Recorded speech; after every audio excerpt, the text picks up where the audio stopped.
I walked into the restaurant last, just like they had trained me to. Arrive quietly, sit quietly, stay grateful for crumbs.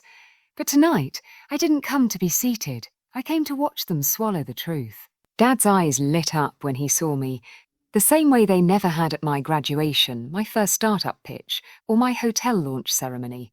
Yeah? You made it, he said, already pretending this was his victory too. I didn't sit. I placed the thick sealed folder on the table in front of him. That's where this story reaches its payoff. But revenge only feels clean when you remember the dirt that built it. I spent years trying to earn a place in a family that only knew how to take. I was the quiet son, the one who listened, the one who held the camera at every event, the one who clapped for everyone else's achievements. When I pitched the idea of my first boutique hotel, they smiled politely. Dad patted my shoulder. Hospitality is risky, son. Leave it. Focus on a real career. I still remember the silence the day I opened my first location in Charleston, South Carolina. No messages, no calls, not even a fake proud of you, but I convinced myself they were busy.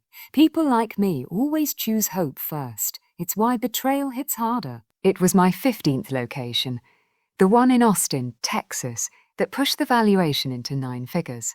A journalist asked if they could interview my family for the feature. I sent the link to Dad with an excitement I should have outgrown long ago. He replied 2 hours later, "I can't. We're at your cousin's engagement. Busy." My biggest moment, and my family was celebrating someone else's. The journalist's email that night sealed everything. We reached out to your family for a quote. They didn't know you'd built this company. Didn't know. Didn't care.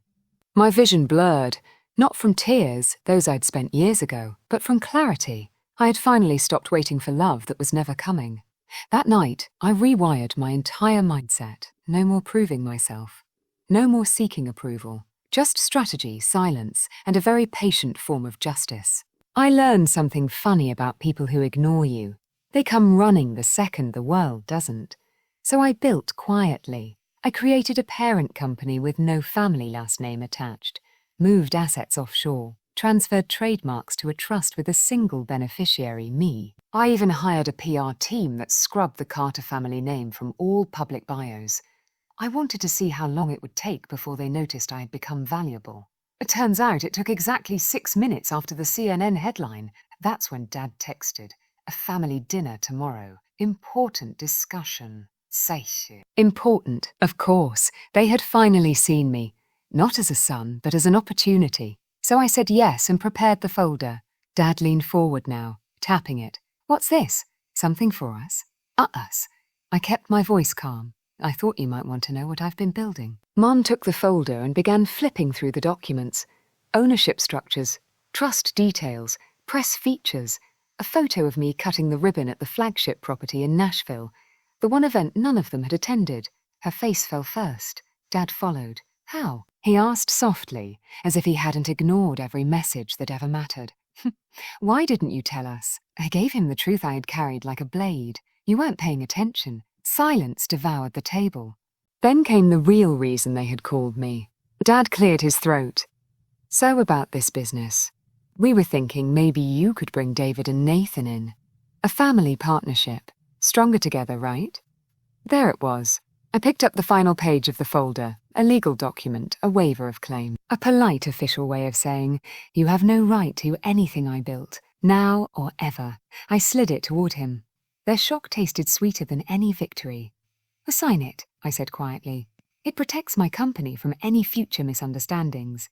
He stared at me like he no longer recognized his own son. Maybe he didn't. Maybe I never really was. When I left the restaurant, the city lights of downtown Atlanta looked different.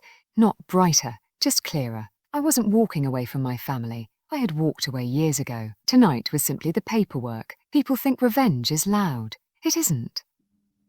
It's a door quietly closing behind you while they're still reaching for a version of you that no longer exists. My biggest moment, they didn't skip it. They just weren't invited.